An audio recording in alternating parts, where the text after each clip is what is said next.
जय गुरु जी। शुक्राना गुरु जी। जय गुरु जी। संगत जी, आज हम गुरु जी की असीम कृपा से श्री शिव महापुराण की रुद्र संहिता के सती खंड का 13वां अध्याय सुनेंगे। ओम श्री गणेशाय नमः। ओम श्री गणेशाय नमः। गुरुर्ब्रह्मा गुरुर्विष्णु गुरुर्देवो महेश्वरः। गुरुर्ब्रह्मा गुरुर्विष्णु गुरुर्देवो महेश्वरः।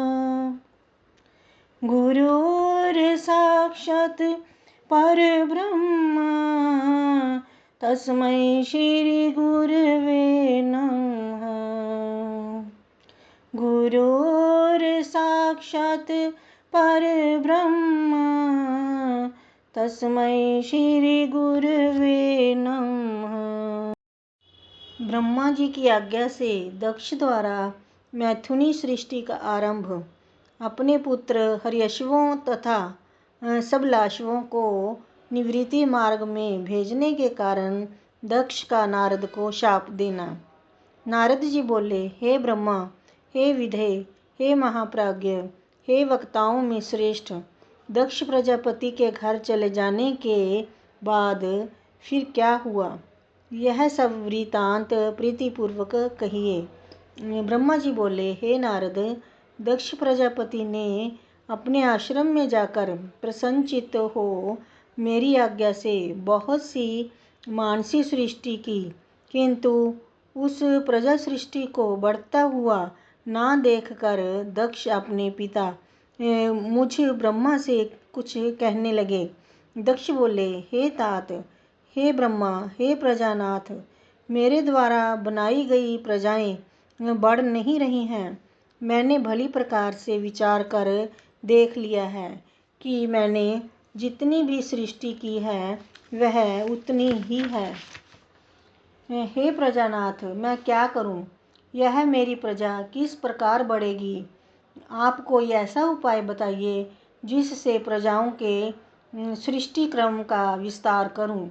ब्रह्मा जी बोले, हे दक्ष, हे प्रजापति, हे तात, मेरी उत्तम बात सुनिए और उसे कीजिए। हे सुरश्रेष्ठ, भगवान शंकर आपका कल्याण करेंगे। हे प्रजेश, पंचजन प्रजापति की जो अस्किनी नामक सुंदर पुत्री है उसे आप पत्नी रूप में ग्रहण कीजिए।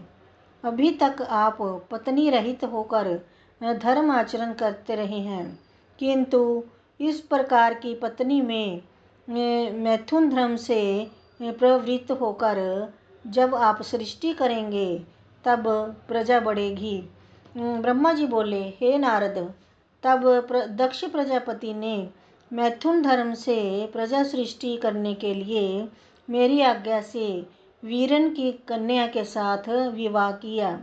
प्रजापति दक्ष ने अपनी पत्नी उस वीरिनी के गर्भ से हर्यश्व नामक 10,000 पुत्रों को उत्पन्न किया। हे मुने, वे सभी पुत्र समान धर्म आचरण करने वाले, पिता की भक्ति में तत्पर रहने वाले और सदा वेद मार्ग का अनुसरण करने वाले थे। हे तात, वे सभी दक्ष पुत्र अपने पिता की आज्ञा पाकर सृष्टि के उद्देश्य से तपस्या हेतु पश्चिम दिशा की ओर चले गए। वहाँ पर परम पवित्र नारायण सर नामक तीर्थ है, जहाँ दिव्य सिंधु नदी तथा समुद्र का संगम हुआ है। उस तीर्थ के स्पर्श मात्र से उनकी बुद्धि अत्यंत निर्मल हो गई और पाप के दूर होते ही वे सभी परमहंस धर्म में स्थित हो गए। तत्पश्चात दृढ़ चित्त वाले तथा श्रेष्ठ वे दक्ष पुत्र पिता की आज्ञा से बंधे होने के कारण प्रजा वृद्धि के लिए तप करने लगे। हे नारद, सृष्टि संवर्धन हेतु उन्हें घोर तप करते हुए जानकर और विष्णु का मनोगत अभिप्राय समझकर आप उनके पास गए और आदरपूर्वक आपने उनसे कहा, हे दक्षपुत्र हर्यश्वो, तुम लोग पृथ्वी का विस्तार ना जानकर सृष्टि कर्म में किस प्रकार प्रवृत्त हुए हो। ब्रह्मा जी बोले, वे हर्यश्व गण आपकी कही हुई बात सुनकर सृष्टि के विषय में सावधान होकर मन में बहुत विचार करने लगे। जो उत्तम शास्त्र रूपी पिता के निवृत्ति परक वचनों को नहीं जानता, वह मात्र गुणों पर ही विश्वास रखने वाली सृष्टि का उपक्रम किस प्रकार कर सकता है। वे परम बुद्धिमान दक्ष पुत्र एकाग्र बुद्धि से ऐसा विचार कर देव ऋषि नारद की परिक्रमा करके एवं उन्हें प्रणाम कर निवृत्ति मार्ग में प्रयाण हो गए। हे नारद, हे मुने, आप शिव के मन हैं और लोक में पर्यटन करते रहते हैं तथा निर्विकार रहकर शिव की चित्तवृत्ति के अनुसार रहते हैं। बहुत काल बीतने पर मेरे पुत्र दक्ष प्रजापति नारद जी के द्वारा अपने पुत्रों के नाश को सुनकर बहुत संतप्त हुए। उस समय आपने शोक करते हुए दक्ष से बार बार कहा कि आप अच्छी संतान वाले थे, जो कि आपके पुत्र श्रेष्ठ मार्ग का अनुसरण करते हुए मुक्त हो गए, किंतु वे दक्ष शिव की माया से मोहित हो बार बार शोक करते रहे। तदनंतर दक्ष के पास आकर मैंने उन्हें शांति भाव का उपदेश कर सांत्वना देते हुए कहा, शोक मत करो, दैव बड़ा प्रबल होता है। तब दक्ष प्रजापति ने मेरे द्वारा धीरज बंधाए जाने पर पुनः पंचजन की कन्या अस्किनी के गर्भ से सबलाश्व नामक 1000 पुत्रों को उत्पन्न किया। दृढ़ व्रत वाले वे सबलाश्व भी पिता की आज्ञा से सृष्टि संवर्धन हेतु वहां गए, जहां उनसे पूर्व उनके भाई गए थे और सिद्ध हो गए थे। वे भी उस तीर्थ के स्पर्श मात्र से सर्वथा निष्पाप तथा शुद्ध अंतकरण वाले हो गए और उत्तम व्रत में परायण होकर ब्रह्म का जप करते हुए कठिन तप करने लगे। हे नारद, आपने सृष्टि करने के लिए उन्हें तपस्या में उद्यत देखकर उनके पास जाकर ईश्वर की गति का स्मरण करते हुए वही उपदेश दिया जो पूर्व में उनके भाइयों को दिया था। हे मुने, आपका दर्शन निष्फल नहीं होता, इसीलिए आपने उनको भी पूर्व के भाइयों के मार्ग का उपदेश दिया, जिससे वे भी अपने भाइयों के मार्ग का अनुसरण करते हुए उसी मार्ग पर चले गए। उसी समय दक्ष प्रजापति को अनेक उत्पात दिखाई पड़ने लगे। वे अपने पुत्रों को आया ना देखकर आश्चर्यचकित होकर मन में दुखी हो गए। उन्होंने आपके द्वारा प्रथम पुत्रों के नाश के समान ही इन पुत्रों के भी नाश का जब समाचार सुना, तो वे आश्चर्य में भरकर पुत्र शोक से मूर्छित हो अत्यंत संतप्त हो उठे।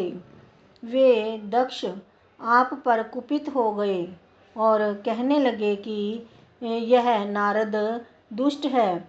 उसी समय दैव योग से उनके पुत्रों पर अनुग्रह करने वाले आप भी दक्ष के पास आ गए। उस समय वे प्रजापति दक्ष क्रोध में भरकर अपने होठों को फड़फड़ाते हुए आपके पास आए और आपको धिक्कारते हुए निंदा पूर्वक कहने लगे। दक्ष बोले, हे अधमों में श्रेष्ठ, तुमने साधु का रूप धारण कर मेरे सतपुत्रों को यह कैसा उपदेश किया। तुमने मेरे इन पुत्रों को इस प्रकार भिक्षु मार्ग का उपदेश क्यों किया, जो उनके लिए कल्याणकारी नहीं था। तुम्हारे जैसे निर्दयी शठ ने देव, ऋषि तथा पितृ ऋण से मुक्त हुए बिना ही मेरे पुत्रों को ऐसा उपदेश कर उनके इस लोक तथा परलोक के कल्याण को नष्ट कर दिया। क्योंकि जो बिना तीनों ऋणों से मुक्त हुए ही माता पिता को छोड़कर मोक्ष की इच्छा करता हुआ निवृत्ति मार्ग का अनुसरण करता है, वह नरकगामी होता है। तुम निर्दयी, अत्यंत निर्लज्ज हो, बालकों को बहकाने वाले तथा यश को नष्ट करने वाले हो। हे मूर्ख, तुम हरि के पार्षदों के बीच में व्यर्थ ही विचरण करते हो। हे अधमाधम, तुमने बार बार मेरा अहित किया है, इसीलिए लोक में भ्रमण करते हुए तुम्हारा पैर स्थिर ना रहे।